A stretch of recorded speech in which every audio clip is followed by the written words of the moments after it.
Assalamualaikum warahmatullahi wabarakatuh. Jadi pada kesempatan kali ini saya akan membahas mata kuliah SIK, di mana di sini saya akan membahas tentang 6 poin. Yang pertama yaitu tentang pengertian SIK menurut para ahli. Yang pertama di sini ada Setiawan Iwan 2011, di mana menurutnya SIK itu merupakan sistem informasi yang berorientasi kepada letak geografis, di mana letaknya itu di atas permukaan bumi, berbasis komputer yang mempunyai kemampuan mengelola, memanipulasi serta menampilkan data spasial maupun atribut. Kemudian yang kedua dari konsorsium Aceh atau NIAS, di mana menurutnya SIK itu merupakan suatu sistem yang terdiri dari perangkat keras, perangkat lunak, data geografis, dan sumber daya manusia yang bekerja secara efektif untuk memasukkan, menyimpan, memperbaiki, mengelola, memanipulasi, menganalisis, ataupun menampilkan data dalam suatu informasi berbasis geografis. Kemudian selanjutnya yaitu tentang atribut apa yang diperlukan di dalam SIK. Jadi itu ada 3, ada software atau perangkat lunak, hardware, perangkat keras, dan manusia atau user. Dimana di sini perangkat keras dalam SIK itu seperti CPU, monitor, printer, scanner, plotter, CD-ROM, dan masih banyak lagi, dimana CPU itu merupakan perangkat utama komputer untuk memproses semua interaksi pemrograman.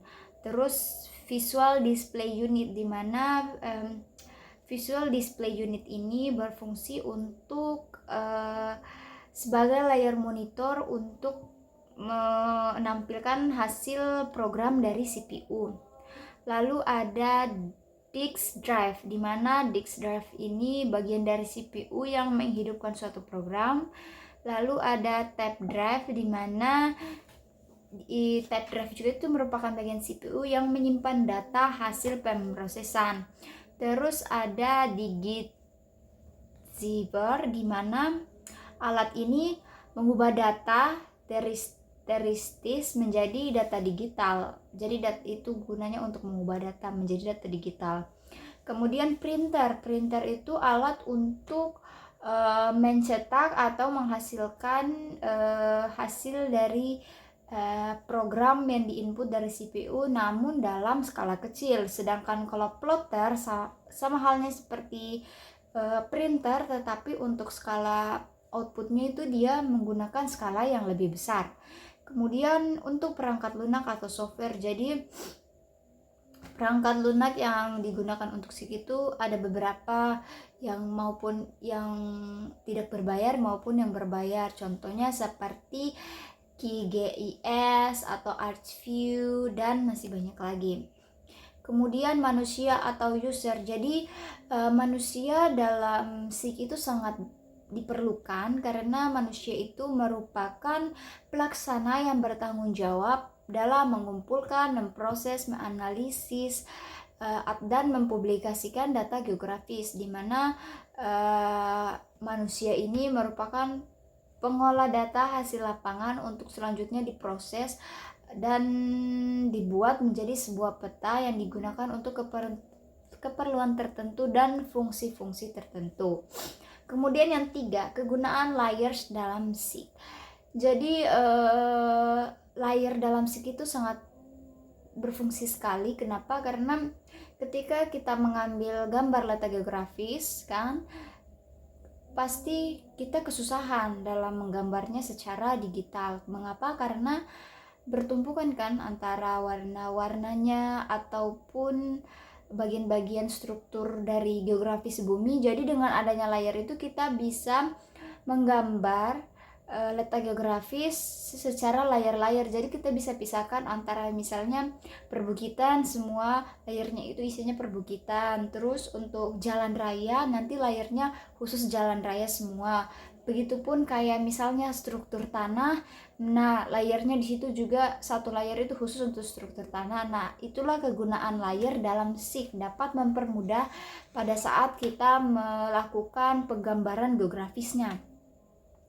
Lalu kemudian subsistem dari SIG. Jadi subsistem dari SIG itu saling terkaitan. Jadi subsistem itu terdiri dari input, habis di input terus ada data manajemennya, data manipulatif analisis, dan data output atau hasilnya. Di mana data input ini berfungsi untuk mengumpulkan semua data seperti koordinasi objek ataupun data atribut atau waktu ketika objek itu diambil. Lalu yang kedua, data manajemen berfungsi melakukan perorganisasian data spasial dan atribut ke dalam suatu database. Jadi ketika kita sudah mengumpulkan data-data tersebut, maka kita akan menyimpannya ke dalam database sehingga memudahkan operasional untuk mengedit atau mencari data geografis tersebut. Kemudian yang ketiga, data manipulasi analisis, di mana gunanya untuk memanipulasi data, melakukan penganalisis agar data bisa diolah menjadi informasi yang diharapkan. Kemudian data output berfungsi untuk menampilkan informasi yang telah kita cari serta kita proses itu sehingga data yang kita ambil itu dapat mudah dimengerti oleh manusia, misalnya seperti gambar atau grafik, peta ataupun suara. Kemudian manajemen tata guna lahan. Jadi dalam SIG itu sangat diperlukan manajemen tata guna lahan, di mana dengan adanya tata guna lahan ini SIG dapat menentukan zonifikasi lahan yang sesuai karakteristik lahan yang ada. Misalnya zonifikasi perkotaan diperuntukkan seperti daerah pemukiman, industri, perdagangan, perkantoran, fasilitas umum, dan jalur hijau. Sedangkan zonifikasi pedesaan lebih banyak mengarah ke sektor pertanian dan pemukiman. Kan tidak nyambung kalau seandainya pedesaan itu dijadikan untuk perkantoran, kan tidak nyambung, ataupun kota dijadikan lahan pertanian. Dengan adanya manajemen tata lahan ini, maka kita dapat mengatur gitu. Selain itu, SIG juga digunakan untuk memanfaatkan ruang agar sesuai dengan kondisi fisik dan sosial yang ada. Misalnya penataan ruang perkotaan, pedesaan, pemukiman, kawasan industri, kawasan pertanian, dan masih banyak lagi. Kemudian manfaat dari SIG. Manfaat SIG dalam dunia perencanaan wilayah kota, di mana yang pertama, inventarisasi SDA digunakan melalui penerapan GIS dapat membuat identifikasi tentang potensi-potensi alam yang tersebar di suatu wilayah. Identifikasi ini akan memudahkan dalam pengolahan sumber daya alam untuk kepentingan orang banyak. Jadi kita bisa mengidentifikasi potensi-potensi alam yang ada di suatu daerah dengan adanya SIG ini.